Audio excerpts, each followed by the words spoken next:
ప్రస్తుతం మనం producer 7 Hills Satish గారితో ఉన్నాము. ఆయన అడిగి సోలో బాయ్ విశేషాలు తెలుసుకుందాం. హాయ్ అండి. హాయ్ హాయ్ చెప్పండి. మీకు ఈ మూవీ సక్సెస్ ఎలా అనిపిస్తుంది? వెరీ హ్యాపీ అండి, హ్యాపీ. ఈ సినిమా అసలు స్క్రిప్ట్ మీ దగ్గరకు వచ్చినప్పుడు ఏ పాయింట్ మీకు బాగా కనెక్ట్ అయింది? అది ఆ సెన్సిబుల్ పాయింట్ ఉందండి. మిడిల్ క్లాస్ ఎమోషన్ అనేది అందులో వేరియేషన్స్ ఉన్న పాయింటే నాకు నచ్చి ఈ సినిమాని ఓకే చేసి దీన్ని చేసి ఇక్కడ దాకా తీసుకొచ్చాను. ఈ సినిమా స్క్రిప్ట్ వచ్చిన తర్వాత గౌతమ్నే మీరు హీరోగా ఎందుకు అనుకున్నారు? అంటే గౌతమ్ నేను ఫ్రెండ్స్ అండి, ఎందుకు అనుకోవడం కాదు.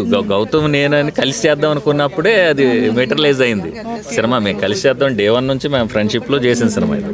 మీ ఇద్దరు కలిసి సినిమా చేద్దాం అనుకున్న తర్వాత స్క్రిప్ట్ నాకు చెప్పాడు, అన్న మంచి లైన్ ఉంది ఏనండి అంటే ఏంటంటే ఇలా అనుకుంటున్నాం అన్న అంటే కలిసి చేద్దాం అని చెప్పి చేసాండి. ఈ సినిమాలో క్యాస్ట్ అండ్ క్రూ అంతా బాగా సెట్ అయ్యారు. మీరు ఎలా సెలెక్ట్ చేసుకున్నారు అందరు? వీళ్ళందరూ నాకు అంటే అందరూ ఫ్రెండ్స్ అండి. టెక్నీషియన్స్, ఆర్టిస్టులు, సో మెనీ పీపుల్ అందరూ ఫ్రెండ్స్. నాకు కొంతమంది ఫ్రెండ్స్ ఉన్నారు, గౌతమ్ కొంతమంది ఫ్రెండ్స్ ఉన్నారు. Is a team work movie అండి. Solo boy is a team work. ఇన్ని సినిమాలు అంటే నితిన్ సినిమా వచ్చింది. ఈ సినిమాలతో మీ సినిమాని రిలీజ్ చేయడానికి ముందు మీరు ఏమన్నా టెన్షన్ అయ్యారా? అంటే లేదండి, మేము టెన్షన్ పడాల్సినంత బడ్జెట్ ఏమైనా పెట్టామండి, కోట్లు పెట్టేమన్నా. మేము భారీ బడ్జెట్ సినిమా కాదు కదా, ఒక చిన్న సినిమా మంచి సినిమా చేసాం. అంటే కంటెంట్ ఈజ్ హ్యూజ్. అంటే కంటెంట్ క్వాలిటీ పరంగా good quality, good making film. Budget పరంగా కంట్రోల్ బడ్జెట్. అంటే మేమేమి రిస్క్ ఫ్యాక్టర్లోకి వెళ్ళిపోయి ఈ సినిమా తేడా వచ్చేస్తే మాకేది జరుగు అలాంటి సినిమా చేయలేము. సేఫ్ సినిమా ఇది. మేము ఓటీటీలో ఒక ఆఫర్ వచ్చినా కూడా మా డబ్బులు మాకు వస్తాయి అనుకున్నా కూడా థియేటర్కల్ ఎక్స్పీరియన్స్ రావాలనే దాంట్లో చేసాం. థియేటర్కల్గా ది బెస్ట్ ఫిల్మ్ అయింది, మంచి mouth talk.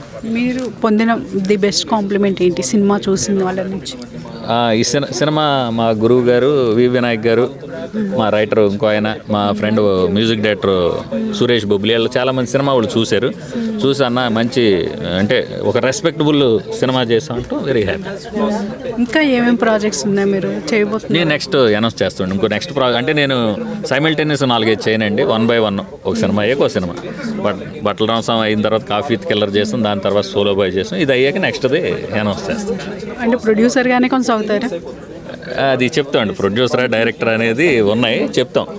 Okay, all the best. Thank you.